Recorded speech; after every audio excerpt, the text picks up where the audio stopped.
ma'am ngasi video se haipetang check Towbiyo ko asise kana bane phajana hai tare ai isama practice tawre ko simade ado si se adum tawri khudingi adum aingonda oiba oino oye sigi pot simade ado manifestation se ko khara laiba adum hadi chana ba hai tare ko thuna aingonda phalang lakpa keno tawda samna habada water manifestations kind hara se ko water manifestations se aingonda khara tapna lai result se ko aduna tabida bay leaf tawbani khangde bay leaf ta dum hadi adum ni humni daga phalawna aina pame poto dwai la po yawe aduga si simadi hai tare ko aina si se i daga hapase aidi dum hape badum phone maning jida ado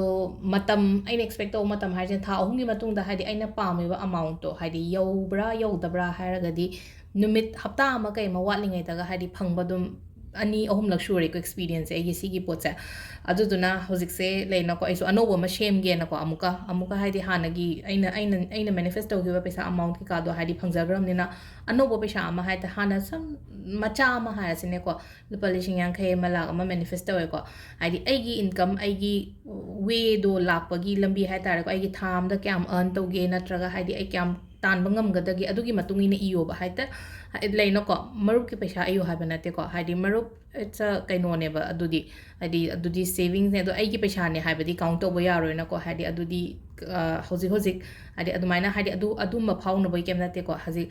aina ningjariba aina tanba ngamgadaba ai hard work na return la kadaba ko kadaba adumaina khallago ina ibiba hai tare ko adu suppose hai tare ko sida hadi 1 lakh ni khangde 5 lakhs ni khangde 10 lakhs ni khangde hadi aina tha ahum sigi manung sida aingonda confident lairaga di ko ai lakh manga tanba ngamni tara tanba ngamni haraga di iyo badu gi amount to hadi aigi income dugi matungina hai tare ko ado sida iba sida ko akoina check manifestation agiba symbol gumba khra senar kani ko aduga paisa masinga aduga hakadabsina ko hadi phone gi maning da hapuba phone cover maning sida hapiyo hadi phone cover phone da cover hapte en har ko machang khatang leraga hapchan biro dum hadi sumaina tawgada ba leraga di phone keno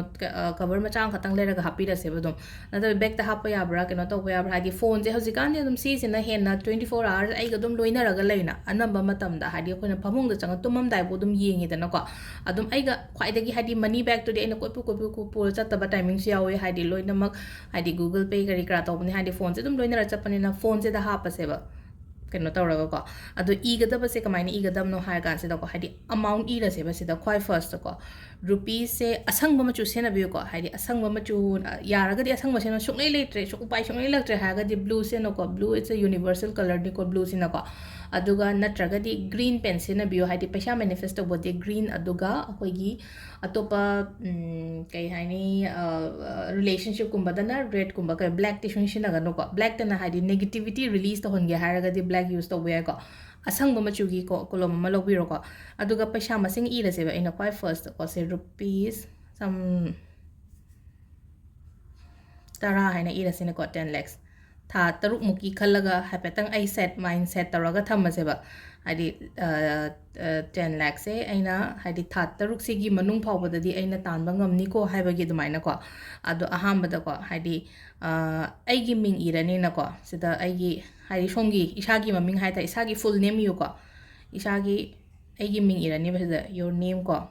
aduga somna kandana hadi imagi maming iyo ba hadi sombu pokpa imadugi maming ibiba ko hadi mother name hadi maren lo nate ko hadi ai pokpa imadugi maming iba sumna kandana ko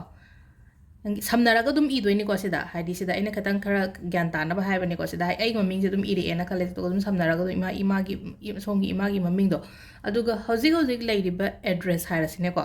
hojik aigi postal address hairase ko hadi postal address se aigi permanent address to imphal oire adubu ai hojik bangalore da leibani khangde natraga bombay da leibani khangde adumaina leirena khalase ba thabak tawraga leiba aigi jaga am leiba do aduda sida aigi postal address se irase ba haide aigi flat number haide ngasai ge aina pot thaba matam da yorokpa haide aina address ama leranga adugi postal address sida ibirani ko mingsi gi maka sida aina postal address irani adugi matung da hai tar postal proper ni ko pin code tai kari de kara de loina hapa ga daini igadam ni ko aduga account number ko somgi account number bank ki account number sida mu hang pe account number leiten account number loina leina bani ko hojikan dia ado sum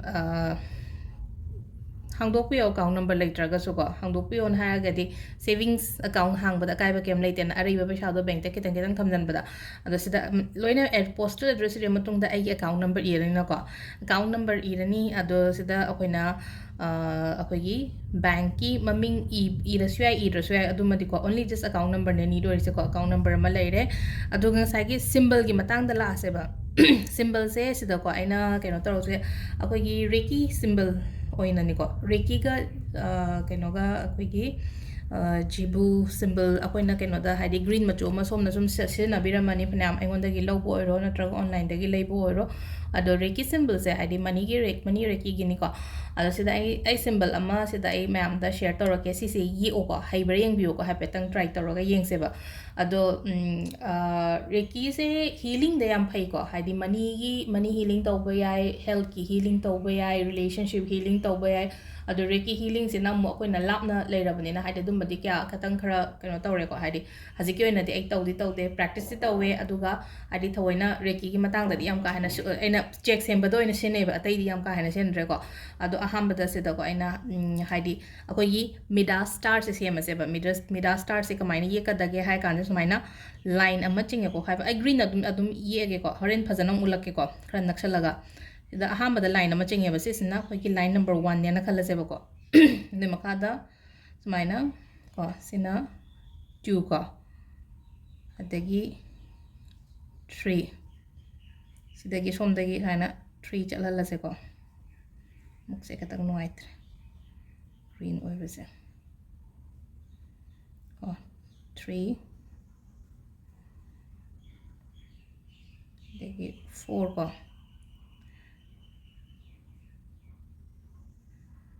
4 5 6 ꯀꯣ सिगी कꯩꯅꯣꯁꯦ cross joining adjoining तौरकदबनिको सिदा हाइदि खन नक्सलक हम एक उटपुदि लके हाइदि येकपगी मोंग साइ पेतन खर मुनेंग बिउ को अदुगा last 7 को 7 8 से समदना देबस माइना सिसिना अखोगी मिडा स्टार की सिंबल लेरेना को मथंगी सिना हाइतगो सिदा अदुम चे मखा सिदा ए मुक चाउनो मु लके को अदुगा मथंगी सिना अखोगी जिबु सिंबल दि अखोगी कइनो अखोगी करी करी ngसाइगी ग्रीन दुदगी येंगागा ये असु याइ को ꯑꯩꯒꯤ ꯒ꯭ꯔꯤꯟ ꯖꯤꯕꯨꯒꯨꯝꯕ ꯂꯩꯕꯗꯣ ꯑꯗꯨꯗꯒꯤ ꯑꯣꯏꯅ ꯑꯩ ꯀꯩꯅꯣꯅ ꯌꯦꯛꯑꯒꯦꯀꯣ ꯁꯤꯗꯤ ꯁꯦꯝꯄꯜꯅꯤ ꯀꯩꯁꯨ ꯀꯥꯏꯗꯦ ꯁ꯭ꯀꯦꯠꯆ ꯄꯦꯟ ꯑꯣꯏꯅ ꯌꯦꯛꯑꯒ ꯇꯥꯛꯂꯛꯑꯒꯦ ꯃꯨꯛꯁꯦ ꯈꯤꯇꯪ ꯅꯨꯡꯉꯥꯏꯇ꯭ꯔꯦꯀꯣ ꯑꯗꯣ ꯁꯤꯗ ꯂꯩꯔꯦ ꯁꯨꯃꯥꯏꯅ ꯌꯦꯛꯄꯤꯒꯗꯕ ꯁꯤꯁꯤꯅ ꯀꯣ ꯁꯤꯁꯤꯅ ꯑꯩꯈꯣꯏꯅ ꯖꯤꯕꯨꯀꯣ ꯑꯗꯨꯒ ꯑꯃ ꯁꯤꯝꯕꯜ ꯔꯦꯀꯤ ꯁꯤꯝꯕꯜ ꯑꯃꯒ ꯍꯥꯏꯇꯥꯔꯦꯀꯣ ꯁꯤꯗꯀꯣ ꯁꯤꯁꯤꯅ ꯑꯩꯈꯣꯏꯅ ꯑꯟꯂꯤꯃꯤꯇꯦड ꯑꯕꯟꯗꯦꯟꯁ ꯀꯣ ꯍꯥꯏꯗꯤ ꯍꯥꯏꯗꯤ ꯂꯦꯞꯄ ꯂꯩꯇꯅ ꯂꯥꯛꯅꯕꯒꯤꯗꯃꯛꯇ ꯍꯥꯏꯇꯥꯔꯦꯀꯣ ꯁꯤꯒꯤ ꯁꯤꯝꯕꯜ ꯑꯃꯒꯀꯣ ꯑꯗꯣ ꯁꯤꯗ ꯑꯩꯈꯣꯏꯅ ꯅꯝꯕꯔ ꯑꯃ ꯏꯁꯦꯕ ꯃꯈꯥꯗꯁꯨ ꯍꯥꯏꯗꯤ ꯑꯦꯟꯖꯦꯜ ꯅꯝꯕꯔꯁ ꯑꯃꯁꯨ ꯏꯔꯝꯃꯁꯦꯕꯀꯣ 5 2 0 7 4 1 8 0 8 ꯀꯣ ꯁꯤ ꯎꯕꯤꯔꯦꯀꯣ ꯃꯌꯥꯝ ꯐꯖꯅ ꯑꯗꯣ ꯁꯤꯒꯤ ꯌꯦꯛꯄꯒꯤ ꯃꯑꯣꯡꯁꯦ ꯑꯩ ꯍꯥꯏꯐꯦꯠꯇꯪꯀꯣ ꯍꯥꯟꯅ ꯌꯦꯛꯈꯤꯕ ꯀꯩꯅꯣꯃꯗꯤ ꯑꯩ ꯁꯦꯌꯔ ꯇꯧꯔꯛꯀꯦꯀꯣ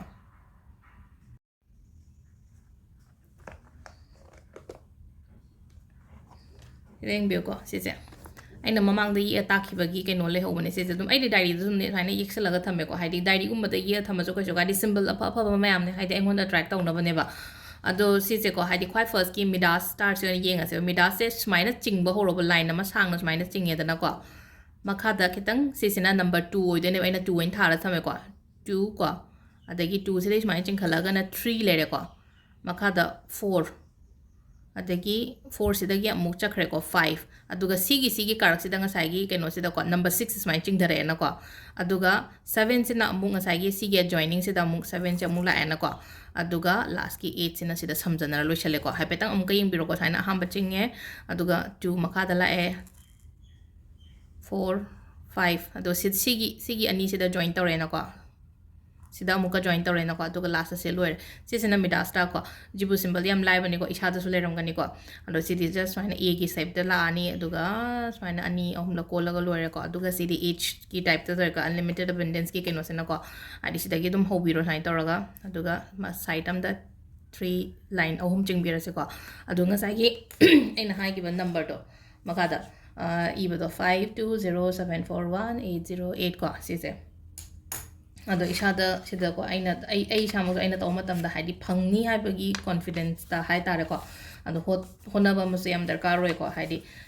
ꯑꯩꯅ ꯅꯤꯡꯉꯤꯕ ꯑꯩꯅ ꯄꯥꯝꯃꯤꯕꯁꯦ ꯍꯥꯏꯗꯤ ꯐꯪꯒꯦ ꯍꯥꯏꯔꯒꯗꯤ ꯑꯗꯨ ꯄꯩꯁꯥ ꯀꯩꯅꯣꯁꯦ ꯍꯥꯏꯗꯤ ꯑꯩꯈꯣꯏꯅ ꯑꯗꯒꯤ ꯆꯦꯁꯦ ꯑꯃꯨꯛ ꯐꯣꯜ ꯇꯧꯕ ꯃꯇꯝꯁꯤꯗ ꯑꯩꯔꯣꯝꯗ ꯐꯣꯜ ꯇꯧꯁꯟꯕꯤꯌꯨꯀꯣ ꯑꯩꯅ ꯍꯥꯏꯕꯗꯣ ꯑꯩꯅ ꯀꯩꯅꯣꯝꯃ ꯃꯦꯅꯤꯐꯦꯁ ꯇꯧꯕ ꯃꯇꯝꯗ ꯍꯥꯏꯗꯤ ꯁ꯭ꯀ꯭ꯔꯤꯞꯇꯤꯡꯒꯨꯝꯕ ꯇꯧꯕ ꯅꯠꯇ꯭ꯔꯒ ꯍꯥꯏꯗꯤ ꯀꯩꯅꯣꯝꯃ ꯏꯕ ꯈꯣꯠꯄ ꯃꯇꯝꯗ ꯑꯣꯜꯋꯦꯁ ꯑꯩꯒꯤ ꯁꯥꯏꯠꯇ ꯐꯣꯜ ꯇꯧꯕꯤꯕꯁꯦ ꯑꯩꯅ ꯁꯨꯃꯥꯏꯅ ꯑꯩꯔꯣꯝꯗ ꯀꯣꯟꯁꯤꯜꯂꯦ ꯑꯃꯨꯛꯀꯁꯨ ꯀꯣꯟꯁꯤꯜꯂꯦꯀꯣ ꯑꯗꯣ ꯑꯗꯨꯝ ꯁꯤꯗ ꯃꯁꯤꯡ ꯑꯅꯤꯔꯛ ꯑꯣꯏꯒꯦꯔꯥ ꯑꯍꯨꯝꯂꯛ ꯑꯣꯏꯒꯦꯔꯥ ꯃꯔꯤꯔꯛ ꯑꯣꯏꯒꯦꯔꯥ ꯀꯩꯁꯨ ꯀꯥꯏꯗꯦꯀꯣ ꯑꯗꯨꯒ ꯂꯥꯁꯇ ꯀꯃꯥꯏꯅ ꯇꯧꯒꯦꯗ ꯍꯥꯏꯗꯤ ꯑꯩꯒꯤ ꯐꯣꯟ ꯀꯣꯕꯔꯁꯤꯗ ꯍꯥꯞꯄꯒ ꯊꯝꯃꯣꯀꯣ ꯍꯥꯞꯄꯒ ꯊꯝꯈ꯭ꯔꯣ ꯍꯥꯞꯈ꯭ꯔꯦ ꯍꯥꯏꯕꯁꯨ ꯀꯥꯎꯔꯁꯦꯕ ꯑꯩꯁꯦ ꯃꯇꯝ ꯑꯃꯗ ꯔꯤꯌꯦꯂꯥꯏꯁ ꯇꯧꯔꯛꯀꯅꯤꯕ ꯈꯪꯕ꯭ꯔꯥ ꯑꯩ ꯑꯦꯀꯥꯎꯟꯗ ꯌꯥꯎꯔꯤꯅꯦ ꯀꯥꯏꯅꯒ ꯇꯧꯔꯒ ꯍꯥꯏꯗꯤ ꯑꯗꯨꯃꯥꯏꯅ ꯇꯧꯕ ꯑꯗꯨꯝ ꯊꯦꯡꯅꯩꯌꯦꯕ ꯑꯗꯨꯝ ꯈꯪꯕ꯭ꯔꯥ ꯏꯁꯥꯃꯛꯇꯁꯨ ꯈꯪꯕ꯭ꯔꯥ ꯑꯗꯨꯅ ꯍꯥꯏꯗꯤ ꯑꯩꯅ ꯄꯥꯝꯃꯤꯕ ꯑꯃꯥꯎꯟꯇꯣ ꯁꯤꯗꯀꯣ ꯍꯥꯏꯗꯤ ꯏꯔꯒ ꯁꯤꯁꯤꯃ ꯍꯥꯞꯄꯒ ꯌꯦꯡꯕꯤꯔꯣꯀꯣ ꯍꯥꯏꯗꯤ ꯁꯤꯁꯦ ꯐꯖꯅ ꯋꯔꯛ ꯇꯧꯕꯅꯤꯀꯣ ꯑꯗꯣ ꯑꯃꯨꯛ ꯃꯈꯥ ꯇꯥꯕ ꯚꯤꯗꯤꯑꯣꯁ ꯑꯇꯩ ꯑꯗꯨꯝ ꯁꯦꯌꯔ ꯇꯧꯔꯛꯀꯦ ꯃꯌꯥꯝꯗ ꯊꯦꯡꯛ ꯌꯨ